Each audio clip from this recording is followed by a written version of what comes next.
tell you about the worst investment I ever made. Not because I enjoy embarrassing myself, though after 60 years of doing this, the embarrassment has a kind of pleasant numbness to it. I want to tell you because the mistake I made then is the exact same mistake I watch people make today, every single week, with great confidence and great pain afterward. It was 1951. I was 20 years old, fresh out of Columbia, and I was absolutely certain I had figured something out that nobody else had. There was a company, the fundamentals were wonderful, the story made perfect sense, and I bought it at exactly the wrong moment, not because the company was bad, but because I didn't understand the difference between being right about a business and being right about a stock. Those are two very different things. I learned that lesson the hard way. It cost me money I didn't have much of, and it cost me something harder to replace: time.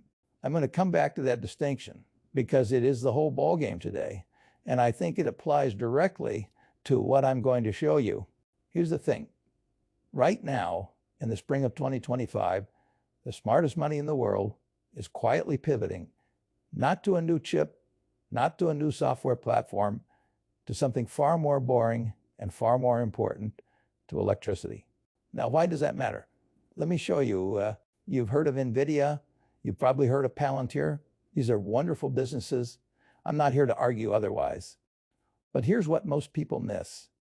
A chip sitting in a data center is about as useful as a tractor with no gasoline. You can admire it, you can read about it in the newspaper, but it doesn't do anything until you feed it power. And right now, the United States power grid is being asked to do something it was simply never built to do. Think of it this way.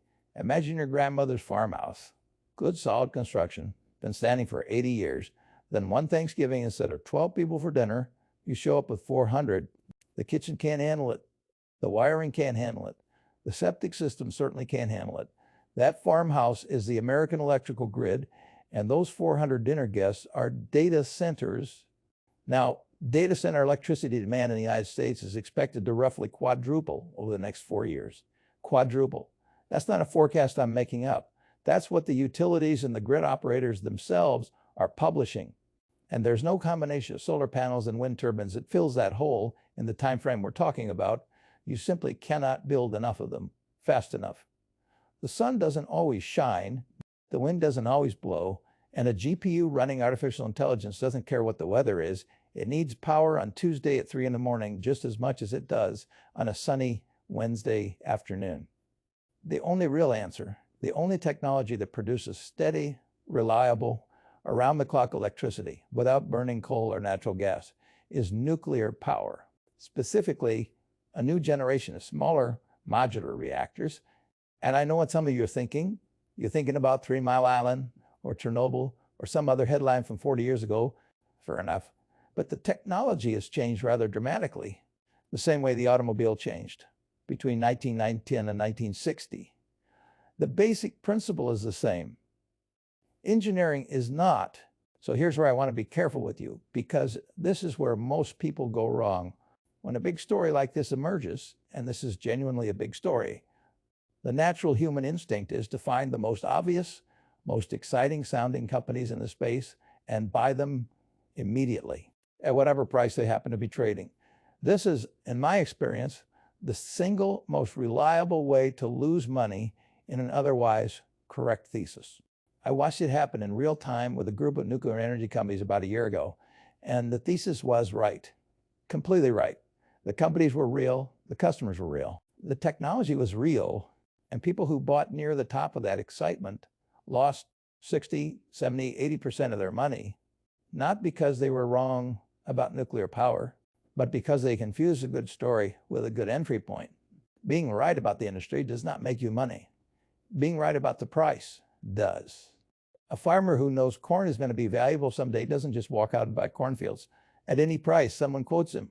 He waits, he watches, he buys when the price makes sense, given the risk. That discipline, boring, unglamorous, maddening when you watch something go up without you, is what separates investing from gambling. All right? And with that firmly in mind, let me walk you through the 5 companies I think are worth understanding deeply and why they fit together like pieces of the same puzzle. The first company is NuScale, power ticker SMR. Here's a simple version of what they do.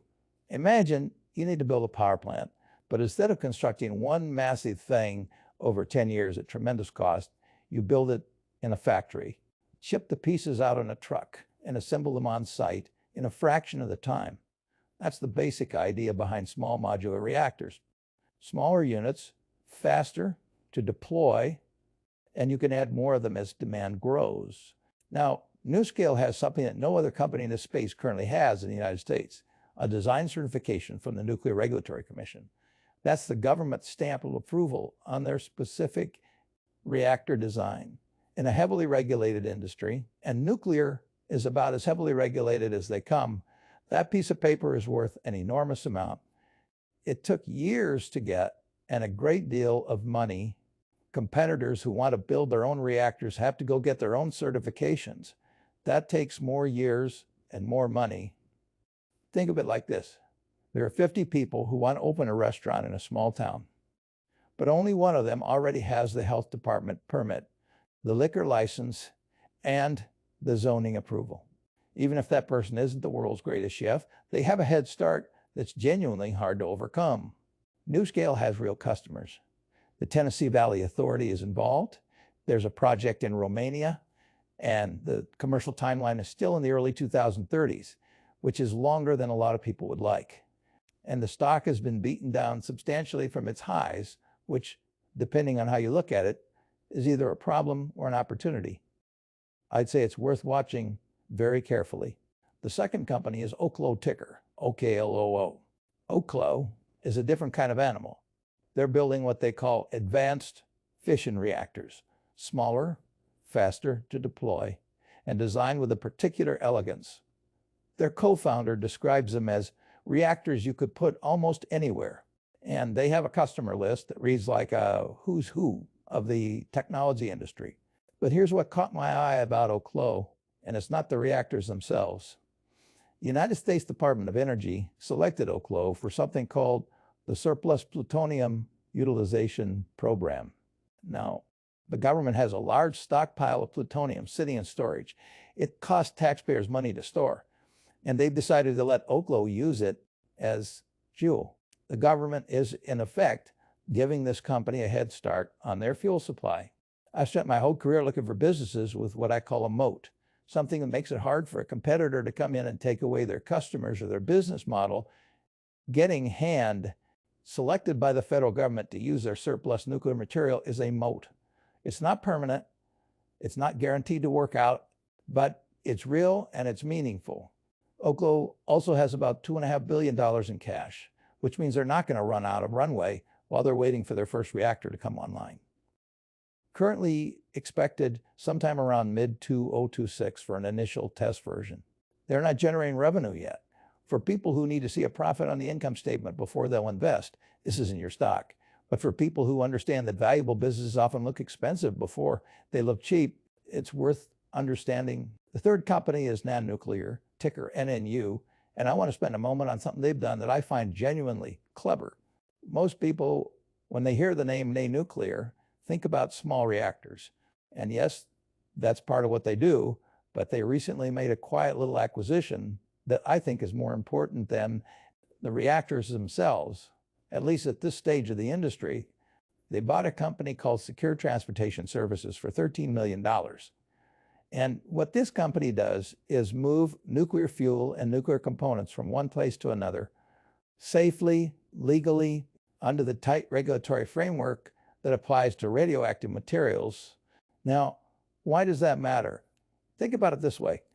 You've heard the saying about the California gold rush, that the people who got richest weren't the miners.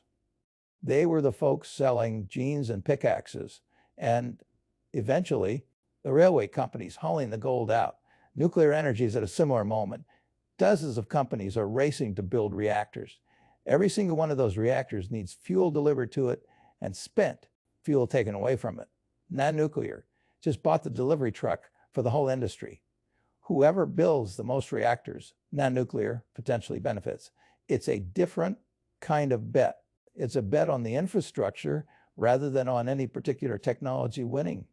They have no revenue today, and they have roughly $550 million in cash, enough to be patient while the industry develops around them. The stock has had a wild ride, which is almost certainly not over in either direction. But the strategic move they made here is worth thinking about carefully. The fourth company is Vicor Corporation, ticker VICR. This one is different from the others. This one actually makes money right now on an ongoing basis. Vicor makes what are called power conversion modules. Let me translate that into plain English. When electricity comes out of the wall, or out of a nuclear reactor, or a solar panel, or any other source, it comes at a certain voltage. Your NVIDIA GPU chip running your artificial intelligence model needs a very specific, very precise voltage to operate correctly. Vicor makes the little device that sits between the power source and the chip and converts one into the other. No Vicor module or something like it. And your $1,000 chip is a very expensive paperweight. Here's what I like about this business. They have a new licensing model where other companies pay them royalties to use Vicor's power system technology in their own products. Royalties are about the best business model I know of. You do the work once, you design the thing once, and then other people pay you every time they use it. It's a little bit like owning the rights to a song, except instead of a song, it's an essential piece of technology that every AI data center in the world needs. Vicor is profitable. They have real customers. Their revenue guidance is going up. And because they're not as flashy as a nuclear startup, they don't get nearly as much attention. That suits me fine. I've never minded buying good businesses when nobody else is paying attention. The fifth company is Vertiv Holdings, ticker DRT. If Vicor is the adapter that makes the chip work, Vertiv is the entire electrical room and the air conditioning system for the building the chip lives in. An NVIDIA chip running at full capacity gets extremely hot. Not warm, extremely hot. Now imagine 100,000 of those chips running in the same building 24 hours a day, 7 days a week. Without proper cooling and power distribution, that building melts, literally. Vertiv builds the systems that prevent that from happening. The cooling infrastructure, the power distribution systems, the thermal management technology. Their customers include Microsoft, Amazon, Google, and Meta. And here's the elegant thing about that customer list. Vertiv doesn't care who wins the AI race. If Microsoft pulls ahead, Vertiv sells to Microsoft. If Amazon data centers grow faster, Vertiv sells to Amazon, and they're selling to all of them simultaneously, and they're profitable, generating real cash flow with revenue that's actually growing. This is what Charlie Munger used to call a whoever wins, they win business. I always liked those. Now, I want to put all 5 of these together for you because the way they fit is important. You've got nanonuclear handling, the delivery of nuclear fuel, the base of the supply chain. You've got Oklo Nuclear, designing and building the actual reactors, the energy source. You've got Vicor, converting that electricity into something a chip can use. And you've got Vertiv managing the entire physical environment where those chips run. That's the whole chain. From uranium moving down a highway to an AI model, answering your question at 2 in the morning. 5 companies covering 5 different links in that chain. Now, I want to be honest with you about something, and I'm going to be direct in a way that people in the investment business often aren't. These are not sure things. None of them are. NuScale and Oklo and nanonuclear are all pre-revenue or early revenue businesses in a regulated industry with long timelines. Things will go wrong. Permits will be delayed. Contracts will fall through. Politicians will argue about nuclear energy, as they always have. The stock prices of all 3 will almost certainly be very volatile, meaning they'll go up dramatically and come down dramatically, probably more than once before any of this plays out. I've been in this business for a long time, and I've learned that having a right thesis about an industry isn't enough. You can be completely right about electricity being the bottleneck for AI. I believe you are right, and still lose money. If you buy at the wrong price, hold on past the point of reason, or put too much of your savings into any one of these.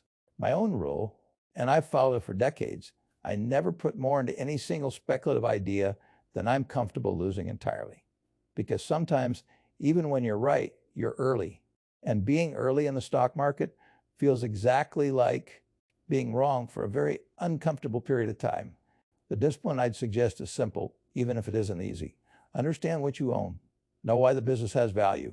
Decide in advance before you buy at what price you'd accept that you were wrong, and move on. Write it down and then stick to it, even when it's painful, especially when it's painful.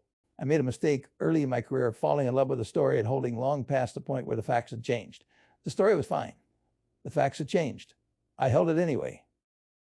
That's not conviction. That's stubbornness, wearing conviction's clothing. The difference between a good investor and a bad one isn't intelligence. It's the ability to separate what they want to be true from what the evidence actually says. So here's where I'll leave you. The electricity story for AI is real. The demand is real. The grid constraints are real. And the companies I've walked you through today are, in my assessment, positioned across that value chain in ways that are but understanding and acting are different things. And acting well means acting with discipline, with humility about what you don't know, and with a clear-eyed sense of the risk you're taking on. The best investment you can make right now isn't in any of these 5 stocks. It's in learning to think more clearly about all of them, about what makes a price attractive, about how much of your money belongs in high-risk ideas versus safe, dull, predictable ones, about when to hold and when to walk away.